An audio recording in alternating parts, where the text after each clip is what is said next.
What is up, everyone? It is Andrew Rapier here of Beta AT Production Publishing, bringing you guys a new tutorial. In this tutorial, we will be covering on how to make a Greaf type beat. I really hope that I am saying his name right. I assume it's pronounced as Greaf, but so I'll play what I have currently for you guys, kind of like what the beat is, and I'm gonna break it down. The only reason why I didn't make this beat while doing the tutorial was because I used real live guitars, and I had someone come in my studio to record some guitars, bring in his equipment, etc., etc. But I'm gonna play this and let you guys see if this fits your description of a Greaf type beat. So here we go. Then play it.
So that was pretty much what I had. It's something very short, like small, nothing too complex. I didn't want to do anything over the top. The one thing there's two things that I kind of question about my attempt, and I only say that because I'm quite critical about the work that I provide. But the things that I was debating about were the drum selection that I had, as well as the structure. I'm pretty sure this would be a similar style or structure. Greaf doesn't really have a well-defined chorus, verse, or intro and such. It kind of it progresses through. So before I go into the guitar and stuff, I just want to point out this. I started off with that snare, and then it kind of adds in with this open hat right here, and then we're going to just auto name these so you guys can see. So yeah, as we can see, we got the snare, then we come in with the open hat, and then the kicks, and then drop in the hi-hat, and then we finally bring in those 808s up, and then we have everything right here. We kind of add some other stuff.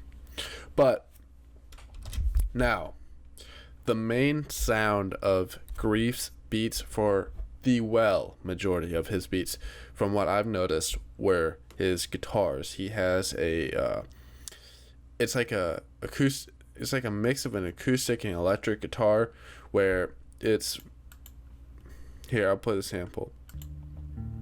It's like, I believe most of his I'm not a guitar player, but most of his play or beats are done in drop D, from what the guitar player I was with, he was telling me, based upon listening to some of the beats I was showing him. And as well as like G and E were some of the notes. So it's definitely, you get that dark, moody, slow vibe, which we got right here. Right when the guitarist that came in for the studio session, he played some of this, and I'm like, ooh, that's perfect. Now, originally, it wasn't that deep now, or like that low. So I'm going to control save, click this over here. I'm going to make this unique. Da-da-da. This is what it was originally.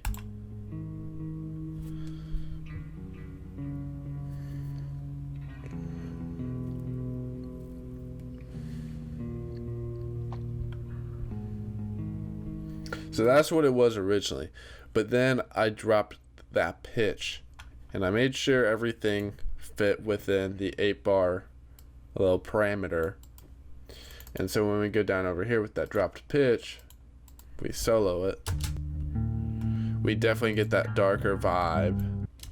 Now if we pull up here, we could do some EQ, but I didn't want to do a lot of EQ. I wanted a lot of that noise in there, and that was for the purpose of getting that texture. Now what we could do is toss in a little reverb.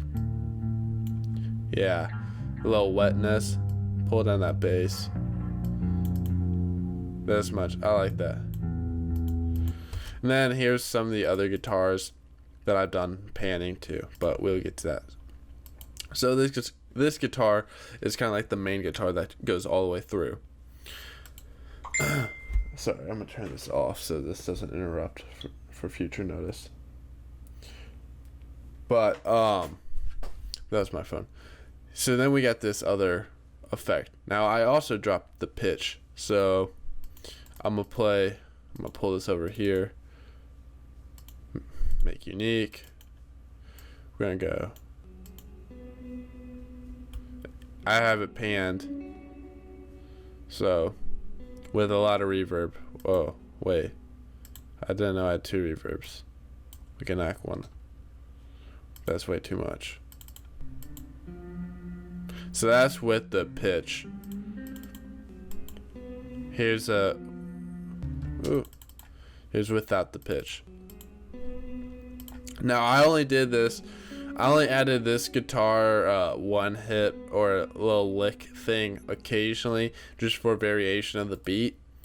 You could definitely tell where this texture and tone is coming from, though. It's these are real live guitars. You could use a sample if you don't have a guitar, but Greaf, from what I've noticed, he doesn't really use any of the VSTs. I mean, there are some extremely well realistic guitar VSTs that you could definitely get by with. So I'm not gonna tell you can't do it, but the easiest route, get a real guitar and you'll get it. So then we had this other little one-shot thing. I'm gonna make this unique because it has that pitch. So here's just another little thing, but if we click this,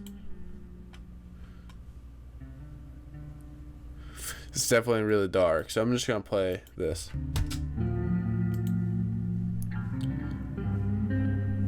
So this guitar kind of complements the other one. It goes together. It almost sounds like they're playing at the same time, which I don't think is really possible, but you know. Now this guitar is panned more to the left. Now we had one other guitar little sound. Here it is. Now I did a little normalize because it was a little too quiet. Then I did the pitch thing. For the pitch, they're all about the same, so you can kind of see. This is with the pitch. It's just really deep.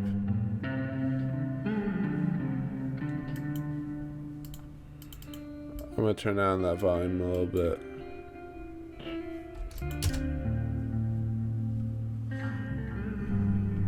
So like almost that progression. So it was all guitars. That was definitely the thing. I was debating about adding in some pianos and such, But you know, to keep it simple and for you guys to follow along, decided to keep with the guitars. Now, a lot of his beats, or if not all of them, they almost sound like they're being sampled. And this is where I don't know if he is sampling or if he is playing the guitar. But I added these literally vinyl sound. So you could download vinyl sounds out anywhere or just record it yourself. These were actually from a pack that I downloaded a while ago. That it's literally just ambient vinyl sounds, like static noise. So it adds that feeling of it being sampled, which it's really not. So here's with all the guitars and this little noise.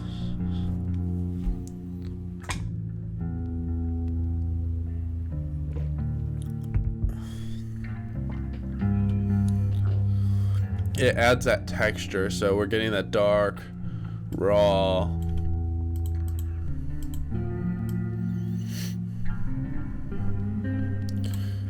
adding that background for like getting that mood set. So I'm gonna pull up this snare.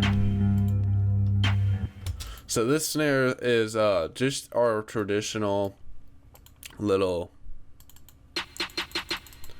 snare, but I dropped it to a lower octave.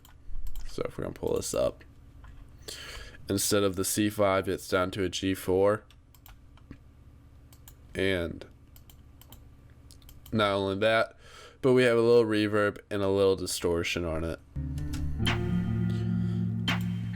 So that abrupt, raw, dirty, almost like it's not processed properly and you just have a whole bunch of gunk. I just left it in there for the whole purpose of creating that ambient sound and special design that Greaf has in his beats. I believe like Drip 133 or 133 has the same style where he has a lot of that grittiness, definitely in that Bones camp. So then over here, just a little bass kick, just normal little kick. Ooh. The kick is kind of odd. I literally was just playing along with the kick and snare.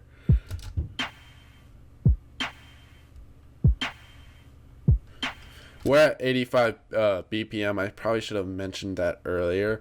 So yeah, the purpose of the 85 BPM was for the person who's recording the guitar to go at a slow pace. So yeah, it was. So the structure of our kicks and snares is a little bit different, because normally I would have our snares like right here, so it'd be every other one and be like this. But since we're working in single time, it's like that. So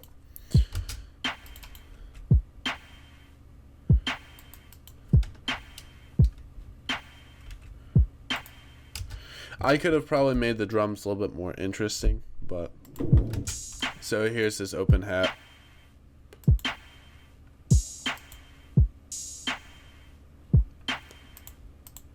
Here's this hi-hat.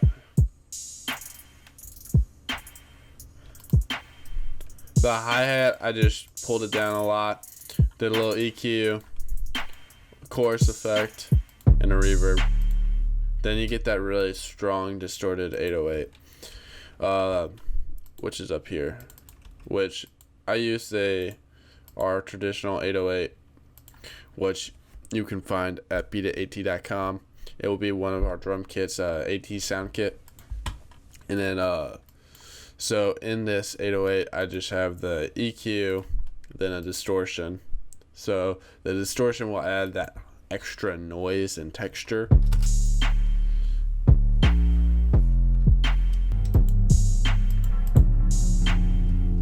So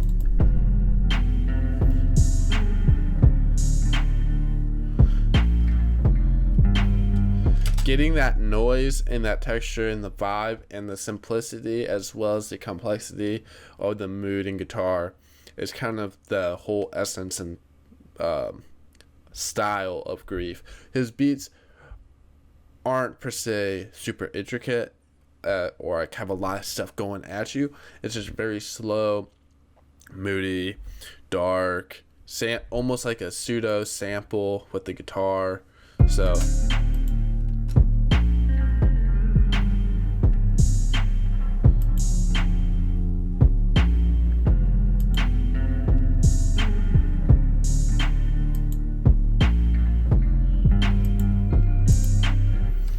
and we recorded all these guitars separate. So this guitar loop 8 was done first, then we did the drums, and then the guitarist was like, oh, I could add in some little licks throughout, and then so we added in different little melodies to spice it up.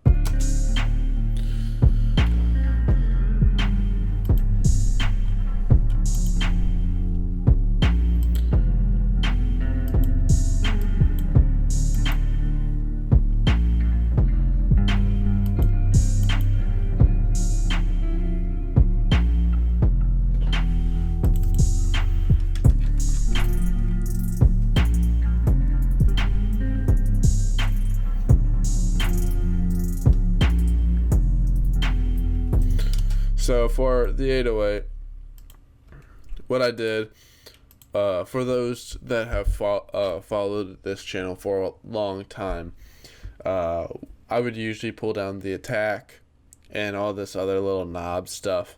But I've moved on from that and have lately been doing the cut self. What this actually does is actually cut it. And if you just click cut self, as you adjust these notes, it'll automatically adjust it, which was something I didn't know. So yeah, if you just click cut self, it will just cut the 808, so whenever it hits again, it will hit powerful. And then with the kick, when you have that kick with the 808, then it will just even thump it a little bit more. And I'm actually gonna do a little EQing with that kick. I'm gonna pull. I'm trying to exaggerate and get that kick just nasty and nice.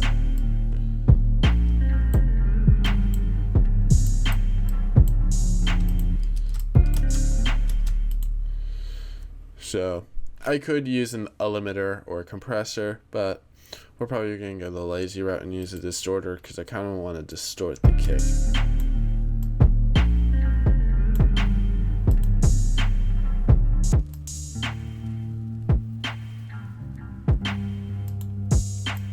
Go on.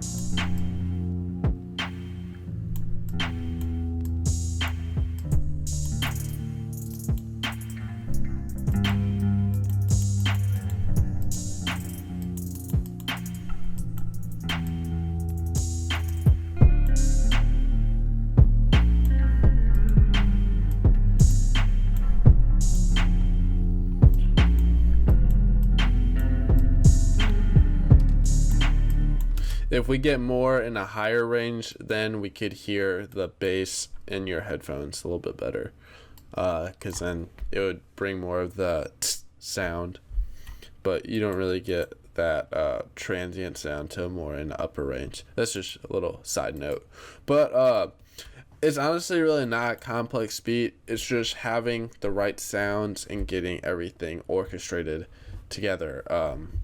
For the process of recording the guitar, it was kind of like, I don't want to say an expensive process. It wasn't expensive, but the guitarist that came over had this amp that was a USB port that had a whole bunch of, it was a crazy amp, and all he did was plug in his guitar to the amp, and then the amp ran right into my computer, and we just changed some of our hardware and went over to the recorder right here, changed the input source, then clicked record, and it was all good to go. So it's probably not the most how could I say it, accessible way of creating this beat, but I believe that this was quite an accurate representation. I think the changing that pitch to the lower pitch, as well as some of that reverb, was a big thing, and then adding in that vinyl sound. So I'll play this one more time for you guys. So I know this is kind of a little bit different tutorial. It's really hard to do a tutorial over this when I don't per se myself own any of the guitar stuff. So I'm gonna play it one more time, and if you guys have any questions, just let me know. I plan on doing an original Greaf tutorial, but for everyone wanting to figure out how to capture that sound and the most realistic way about going about it, this is probably the best way. So here we go. I'm gonna play it one more time.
So hopefully you guys found this to be somewhat helpful. I do apologize by the fact that couldn't really do a tutorial, but through the process of making this, so I'm trying my best on relaying the information to you guys on how I achieved it.